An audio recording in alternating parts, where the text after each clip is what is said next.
चाहिए। भागवत सुना करो, भागवत पढ़ा करो, लेकिन भागवत सुनो, भागवत के नाम पर मनोरंजन मत करो। ये आपका भ्रम है कि हमने बहुत भागवतें सुन ली। मैं भी भागवत सुनता हूं, लेकिन भागवत का एक अक्षर भी उन भागवतों में नहीं होता। कहीं की ईट कहीं का रोड़ा और भागवती ने कुर्बा जोड़ा। एक बात कही थी कहीं पहुंचा दी, और ये भी पता नहीं लगता प्रसंग कहां था और कहां। ये आप जानते अच्छी तरह, मेरे कहने की जरूरत नहीं है, लेकिन फिर भी आप चुप रहते क्यों? क्योंकि आपको ज्ञान से तो लेना देना है, आपको तो मनोरंजन से मतलब है, और मनोरंजन वो बहुत बढ़िया कर देते हैं। देखिए, गुरुदेव मेरे दाता,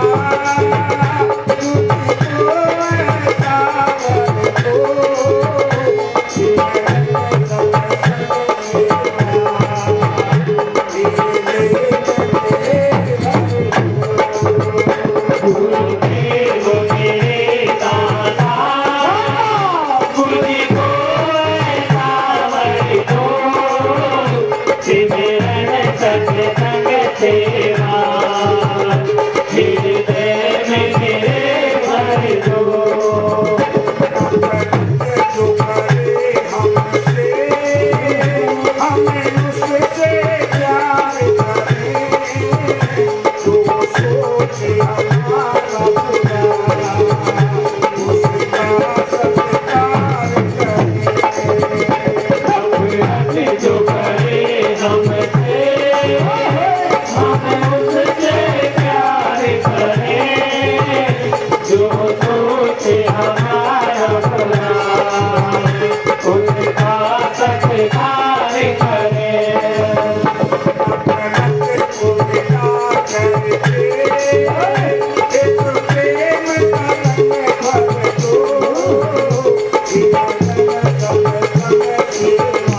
तुम्हें याद है एक दिन गुरु माता ने हमें जंगल में लकड़ी लेने के लिए भेजा था।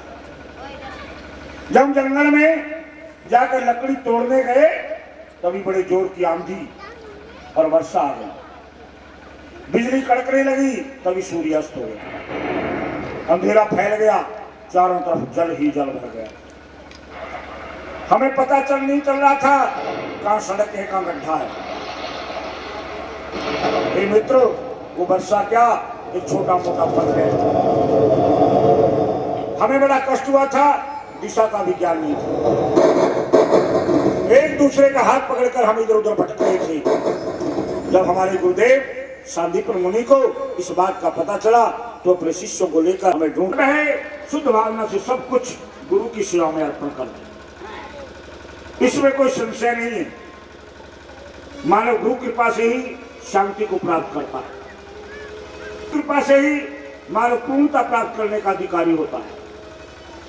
सुदामा जी बोले, हे देवों के देव, हे जगत गुरु, मुझे आपके साथ गुरुकुल में रहने का सौभाग्य प्राप्त हुआ, परंतु आप धर्म अर्थ काम मोक्ष इन चारों पदार्थों के मूल हैं।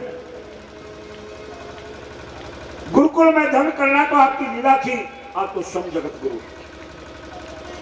वसुदेव सुतम देवम कंस चाणूर मर्दनम देव की परमानंदम कृष्ण मंदे जगत गुरु।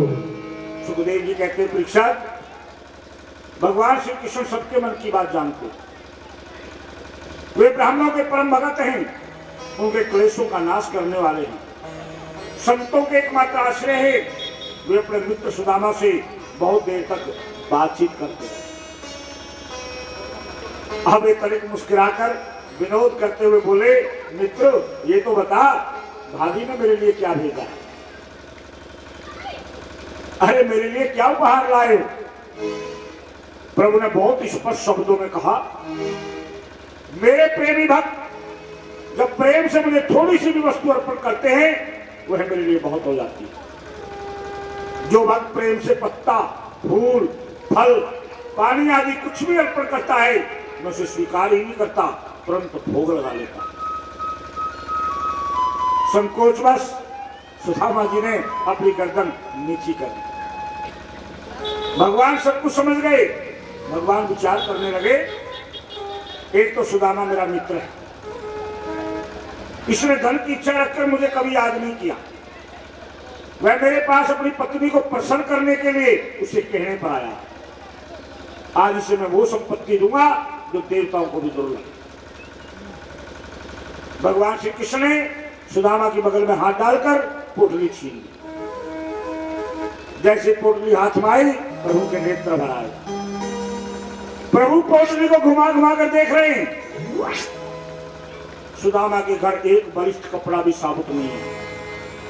जब पोटली खोली तो आश्चर्य के मारे कृष्ण की आंखें खुली की खुली रही। उसमें 4 तरह के चावल। ओहो, इतना पवित्र ब्राह्मण, मैं इसकी गरीबी को दूर नहीं कर सकता, ऐसा सोचकर एक मुट्ठी चावल खाया। जैसे ही दूसरी मुट्ठी भरी, रुक्मणी ने हाथ पकड़ लिया। रुक्मणी साक्षात लक्ष्मी, वो एकमात्र भगवान के पारायण है, वे उन्हें छोड़कर और कहीं कैसे जा सकती है। सुखदेव जी कहते हैं, स्वर्ग की द्वारका में आकर भी सुदामा के मन में एक तोड़ा सोना लेने की इच्छा नहीं है। यदि श्री कृष्ण देते भी तो भी सुदामा नहीं देते। यही तो ब्राह्मण का त्याग है। सुदामा की द्वारका में केवल एक रात रुके, दोपहर को द्वारका में आए, रात को रुके, बड़े आराम से खाया पिया। सुदामा को ऐसा अनुभव हुआ मानो मैं वैकुंठपुरी में पहुंच गया। सुदामा को प्रत्यक्ष में कुछ नहीं मिला, ना सुदामा ने कुछ मांगा। सुबह कृष्ण से बोले, अच्छा भैया मैं चलूं, आपके दर्शन हो गए, मैं कृतार्थ हो गया। कृष्ण जी ने सुदामा जी को रोका भी। सुदामा की धोती तक नहीं बदली, जैसे आया था वैसे ही चल गया। सुदामा जी अपने घर की ओर वापिस आ गए। बार बार याद कर कह रहे हैं, कृष्ण कितने दयालु हैं, कितने उदार हैं, कृपा के सागर। अब देखिए, सुदामा सब अपने मुंह से कह रहे हैं अविश्वास। कवाहम दरिद्रे पापी यान कवय कृष्ण श्री निकेतन ब्रह्म बंधुर श्याम बाहुभ्याम परिलंबिता। कहा मैं दरिद्र पापी, श्रम दरिद्र कह रहे हैं सुदामा, अपने आप को सम पापी कह रहे। कितना उत्तम ब्राह्मण था, कितनी उसकी ब्रह्म निष्ठा थी, और फिर भी अपने आप को क्या कह रहा है, पापी। और हमारा पाप में सारा कुछ सजा रहता है, और फिर भी हमें कोई पापी कह दे, लड़ने मरने को तैयार हो जाए। वैसे हम भगवान के सामने हम भी कहते हैं, कपटी कामी क्रोधी हूं लोभी ज्यादा, लेकिन हमें कोई दूसरा कह दे, इसका मतलब हम भगवान को भी बहलाने की कोशिश करते हैं, लेकिन भगवान बहलता नहीं, कोई और चक्कर में है। वैसी तरह से होता क्या है, हम अपने बच्चों को बचपन से ही झूठ बोलना सिखा देते हैं। दोष किसी का नहीं है, दोष माँ बाप का। हम जब आरती करते हैं, अपने बच्चे को साथ कहते हैं, बेटा आरती बोल, और हम क्या कहेंगे, तन मन धन सब कुछ तेरा, तेरा तेरे अर्पण क्या लागे मेरा। रटी रटाई बात बच्चा भी ऐसे कहने लगता है। अब माँ बाप तो झूठ बोल ही रहे हैं कि तन तेरा, मन तेरा, धन तेरा, सब तेरे अर्पण, और देना लेना कुछ नहीं। देने लेने की मैं बात बताऊं, मेरे सामने कपड़ा लेने गया मैं, भंडारा था, महात्माओं के लिए चद्दर लेनी थी। 2 पति पत्नी आए, जो लाला जी बढ़िया कपड़ा है तुम्हारी दुकान में? बोले हाँ जी, बैठो बैठो बैठो। बोले जी ऐसा है, हमारे नाती का जन्मदिन है, अब जन्मदिन पे हम कथा कराएंगे, तो जो तुम्हारे पास बढ़िया से बढ़िया सूट हो वो दिखाओ। मैंने देखा उस बुढ़िया माई ने 50 कपड़े देखे, ऐसे देख के ऐसे फेंक दिए, ऐसे समझ में नहीं आया एक भी। नाती के लिए भी कपड़ा समझ में नहीं आया। फिर थोड़ी देर में बोली, अच्छा तुम्हारे पास जो कथा वाला कपड़ा है, जो लाल सा कंद होता है, वो सस्ते से सस्ता। देखो, भगवान के लिए तो वो दिखा दे जो सस्ते से सस्ता हो, और नाती के लिए वो दिखा दे जो बढ़िया से आंखों देखा सीन है मेरा। और वही बुढ़िया मैंने क्या देखा, मंदिर में जाके क्या कह रही है, धन मन धन सब कुछ तेरा, तेरा तेरे अर्पण क्या लागे। कितना बड़ा झूठ। वैसे एक आरती में है नहीं, ये जोड़ लिया पापी लोगों ने। आरती केवल यहां तक है, विषय विकार मिटाओ पाप हरो देवा। पंजाब में एक पंडित थे श्रद्धाराम, उनकी मां ने उनका नाम रखा श्रद्धा। वो जब अपने साइन करते थे तब भी वो श्रद्धा के नाम से करते थे। फिल्लौर में जन्म हुआ था, उनका पूरा नाम था पंडित श्रद्धाराम फिल्लोरी। तो उन्होंने हिंदी का सबसे पहला उपन्यास लिखा था भाग्यवती। हिंदी का सबसे पहला उपन्यास आया था भाग्यवती। तो जब वो भाग्यवती उपन्यास, उसमें लड़कियों को कन्यादान में दिया जाता था। पंजाब की बात बता रहा। तो उस भाग्यवती उपन्यास के अंत में ये आरती लिखी थी, ओम जय जगदीश हरे। और ये आरती केवल कहां तक थी? पुराने से पुराना कैलेंडर उठा के देखो। विषय विकार मिटाओ, पाप हरो देवा, श्रद्धा भक्ति बढ़ाओ संतन की। श्रद्धा कहता है, उसका नाम तो था पंडित श्रद्धाराम फिल्लोरी, लेकिन तो बाद में पड़ा। लोग कहते थे, लेकिन वो अपने साइन करते थे श्रद्धा के नाम से, और उनकी मां बुलाती थी श्रद्धा के नाम से। इसलिए वो अपनी कविताओं में केवल श्रद्धा लिखते थे। तो उन्होंने लिखा है, विषय विकार मिटाओ, पाप हरो देवा। हे परमपिता परमात्मा, मेरे विषय विकारों को मिटाओ, मेरे पापों को दूर करो, श्रद्धा भक्ति बढ़ाओ। श्रद्धा कहता है मेरी भक्ति को बढ़ाओ और मैं संतों की सेवा करूं। केवल ये आरती यहां तक थी। और अब देखो कितना बड़ा झूठ। एक तो तन मन धन जोड़ दिया, एक और जोड़ दिया, कहत शिवानंद स्वामी मन वांछित फल पावे। आरती लिखी पंडित श्रद्धा जी ने और नाम लिख दिया शिवानंद स्वामी का। है झूठ। दूसरे की छाप काटना सबसे बड़ी चोरी है। आज अगर पंडित श्रद्धा जी जिंदा होते ना, तुम्हारे खिलाफ मुकदमा ठोक देते। सच्चाई है, कॉपीराइट है, अधिकार है, कानून है। जिसने जो चीज लिखी है उसी का नाम लिखो। अब भागवत वेद व्यास जी ने कही है, वेद व्यास जी ने लिखी है, अब मैं कह लूंगा भागवत मैंने लिखी है, कैसे काम चलेगा? जिसने जो लिखा है उसको वैसा ही कहो। तो ये ओम जय जगदीश हरे की आरती पंडित श्रद्धाराम जी ने लिखी थी, भाग्यवती नाटक के अंक में लिखी थी। सन 1935 के अंदर ये लिखा गया।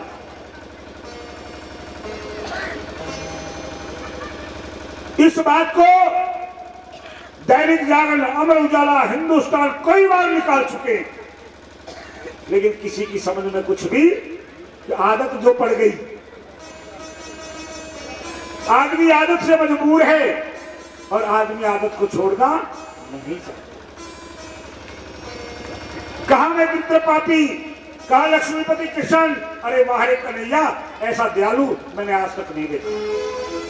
मुझे अपनी भुजाओं में भरकर अपने हृदय से लगा लिया, मेरे चरण धोए, चरणोदक लिया, मेरी पूजा की, मेरी आरती उतारी, मुझे पलंग पर सुलाया, जिस पर वो रुक्मणी के साथ सोते हैं। कहां तक कहूं, सब रुक्मणी ने चरण डुलाकर मेरी सेवा की, सोते समय मेरे चरण दबाए, मुझसे पूछा, अरे मेरे बाला फलके यार सुदामा, कहो कैसे आए? ये मन में सोचते हुए चले जा रहे हैं। कहां? अपने घर की तरफ। कहां से? द्वारका से। ओ मेरे बालापन के यार सुदामा कैसे आए?